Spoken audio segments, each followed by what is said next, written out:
బంగ్లాదేశ్లో మరో ఉగ్రవాద నిందితుడు విడుదల. మాజీ మంత్రి అబ్దుల్ సలాము పింటూ విడుదల. భారత్పై ఉగ్రదాడికి ఉగ్రవాద సంస్థలకు నిధులు సమకరించిండు. వీళ్ళు బంగ్లాదేశ్లో ఏం జరుగుతుందో అర్థమవుతుందా?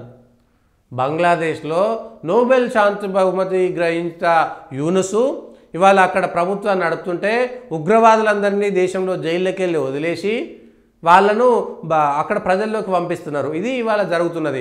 మళ్ళీ వాడవడం నోబెల్ ప్రైజ్ అట. ఆ నోబెల్ ప్రైజే ఒక పనికిరాని నోబెల్ ప్రైజు. దానికోసం మనం పట్టించుకోవాల్సినటువంటి అవసరం లేదు.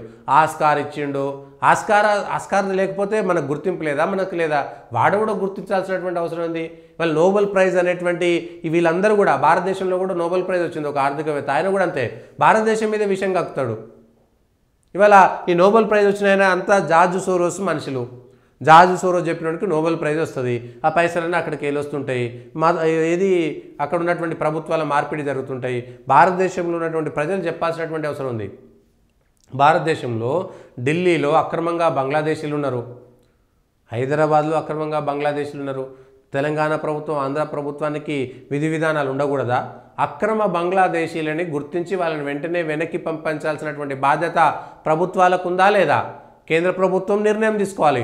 రాష్ట్రాలకు సంబంధించినటువంటి ప్రభుత్వాలకు సర్క్యులర్ ఇచ్చి కేంద్ర హోంశాఖ స్పష్టంగా ఎక్కడైతే అక్రమ బంగ్లాదేశీలు ఉన్నారో వలసదారులు ఉన్నారో ఎన్ని రోజులు 20 ఏళ్ళు ఉన్నాడో 30 ఏళ్ళు ఉన్నాడో తెలియదు. వెంటనే 15 రోజుల్లో నెల రోజుల్లో మీరు ఈ దేశాన్ని వదిలి బంగ్లాదేశ్కి వెళ్ళిపోతారా లేదా? లేకపోతే కనిపిస్తే కాల్చివేత చేస్తామని ఈ 30 రోజుల్లో వెంటనే బంగ్లాదేశీలను వెనక్కి పంపించకపోతే ఎవడైతే ఆ బంగ్లాదేశీలకి ఆశ్రయం ఇస్తున్నాడో వాళ్ళందరినీ కూడా చట్టం ప్రకారం అరెస్ట్ చేస్తామనేటువంటి నిబంధన ఇస్తే 2 కోట్ల మంది బంగ్లాదేశీలు ఇక్కడి నుంచి వెళ్ళిపోతారు. 2 కోట్ల మంది బంగ్లాదేశీలు ఉన్నారు ఇవాళ ఈ దేశంలో. పుణ్యానికి వచ్చిందా? ధర్మసత్రమా భారతదేశం అంటే? రోహింగ్యాల విషయంలో కూడా భారతదేశంలో ఉన్నటువంటి రోహింగ్యాలంతా కూడా 15 రోజుల్లో తట్టబుట్ట సదురుకొని వెళ్ళిపోవాలి. రోహింగ్యాలు రేపొద్దుగాల సదురుకొని వెళ్ళిపోకపోతే కనబడితే కాల్చివేత. వాళ్ళను మానవత్వమే లెక్కలేదు. 5 రూపాయలకు మర్డర్ చేస్తాడు వాడు, 10 రూపాయలకు మర్డర్ చేస్తాడు వాడు. రోహింగ్యా అనేటోడు 5-10 రూపాయలకు మర్డర్ చేస్తాడు. మనకి ఏం పని ఉండదు.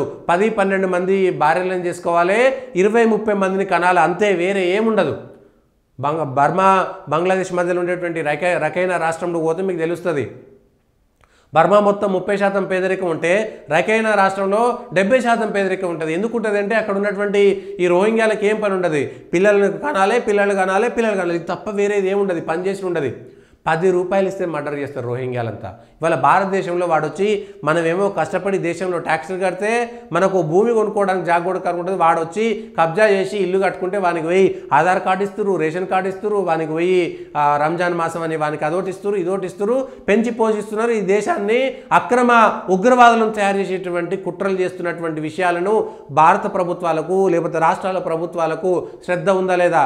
మన ప్రజలమైనటువంటి మనకి బాధ్యత ఉందా లేదా? భారతదేశంలో అక్రమంగా ఉన్నటువంటి పాకిస్తాన్, బంగ్లాదేశ్ రోహింగ్యాలను వెళ్ళగొట్టాలి. కేంద్ర ప్రభుత్వం వెంటనే ఒక నిర్ణయం తీసుకొని రాష్ట్ర ప్రభుత్వాలు దీన్ని మేము బైఖాతారు చేస్తామంటే చెప్పడానికి వీల్లేదు. వెంటనే రాష్ట్ర ప్రభుత్వాలు కూడా దాంట్లో చెప్పి 15 రోజుల్లో భారతదేశంలో ఉన్నటువంటి బంగ్లాదేశీలు, రోహింగ్యాలు, పాకిస్తానీలు లేకపోతే వీసా పూర్తయినటువంటి నైజీరియన్లు అందరూ వెళ్ళిపోయే విధంగా చేస్తే ఈ దేశం బాగుపడుతుంది. మళ్ళీ దాన్ని మతానికి పూస్తారు. చూసి వాళ్ళు అరే ఎవడైతే మాకేంద్రవే మా బంగ్లాదేశ్కి సంబంధం లేదు కదా, అవసరం లేదు, వానికి ఉన్నది కదా. రోహింగ్యాలని వాళ్ళ బంగ్లాదేశ్ కూడా తీసుకుంటలేడు. పాకిస్తాన్ ఎందుకు తీసుకుంటాడు? 56 ముస్లిం దేశాలు ఉన్నాయి. రోహింగ్యాలని ఆ దేశాలు ఎందుకు తీసుకుంటలేదు? అవన్నీ వదిలిపెట్టి ఇగో ఇట్లా మన పక్కలో బల్లాలుగా చేసుకుంటున్నాము, మన పక్కలో ఉగ్రవాదులను తయారు చేసుకుంటున్నాము. రేపు పొద్దుగాల వీళ్ళందరూ ఏం చేస్తారు? మాకు ప్రత్యేక దేశం కావాలని ఉద్యమాలు చేసి చంపేసేయడానికి రెడీగా ఉంటారు. మరి దానికి సిద్ధంగా ఉన్నామా? ప్రభుత్వాలకు సిగ్గు శరాలు ఉండాల్సినటువంటి అవసరం లేదా? ఇదేమైనా ధర్మసత్రమా? మనమేమి శరణార్థులకు స్థానం ఇస్తామని మనం ఎవరితోటి ప్రపంచంలో యుఎన్ఓ తోటి కూడా మనం ఎక్కడ ఒప్పందాలు చేసుకోలేదు. మరి ప్రభుత్వాలు ఎంతసేపటికి ఉచిత బియ్యం ఇచ్చినామా, ఉచిత రేషన్ కార్డులు ఇచ్చినామా, ఇంతే. వానికి ఉగ్రవాదికి రేషన్ కార్డులు ఇవ్వడం ఇంకెందుకు? ఈ దేశంలో పరిపాలన ఏమున్నది? దేశం చట్టం తేవాల్సిందే. స్పష్టమైనటువంటి చట్టం. అక్రమ చొరబాటుదారులుగా ఉన్నటువంటి దేశంలో ఏ దేశం వాడైనా సరే వెళ్ళిపోవాల్సిందే. తర్వాత అవసరమైతే సిఏఏ చట్టం ప్రకారం వాడికి మనం ఇస్తాం ఏదైనా. ఈ దేశంలో సిటిజన్షిప్ ఇవ్వడానికి, పౌరసత్వం ఇవ్వడానికి నిబంధనల ప్రకారం తీసుకోవాలి. అక్రమంగా అవినీతికి అలవాటు పడిపోయి 100-200 ఇస్తే బార్డర్లో వాళ్ళందరినీ లోపలికి పంపించేటువంటి ప్రయత్నం చేసిరు. దాన్ని అలవాటు చేసిరు. ఇవాళ దీనికోసం ఒకసారి ఆలోచన చేసుకోవాల్సినటువంటి అవసరం ఉన్నది. నిన్న ఒకడు బంగ్లాదేశ్ బార్డర్లో ఒక పాత జవాన్ దొరికిండు. మన ఇంట్లో కోట్ల రూపాయలు ఉన్నాయి, వందల కోట్ల రూపాయలు ఉన్నాయి. ఎక్కడిరా అంటే అక్రమంగా బంగ్లాదేశ్ నుంచి వాడు పంపించడం కోసం తీసుకున్నటువంటి లంచాలు ఉన్నాయి అక్కడ.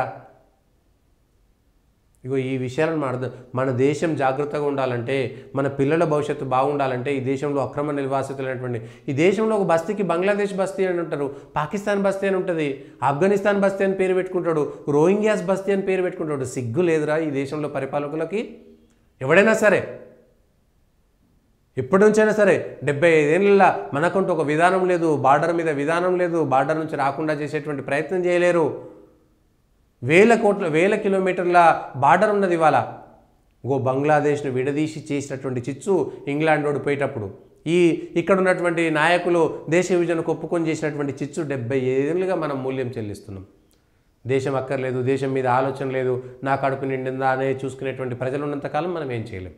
ఇది ఈరోజు ఉన్నటువంటి వార్తలు ఉన్నటువంటి వాస్తవాల విశ్లేషణ. దయచేసి పొలిటికల్ వాయిస్ లైక్ చేయండి, సబ్స్క్రైబ్ చేయండి, షేర్ చేయండి, కామెంట్ చేయండి.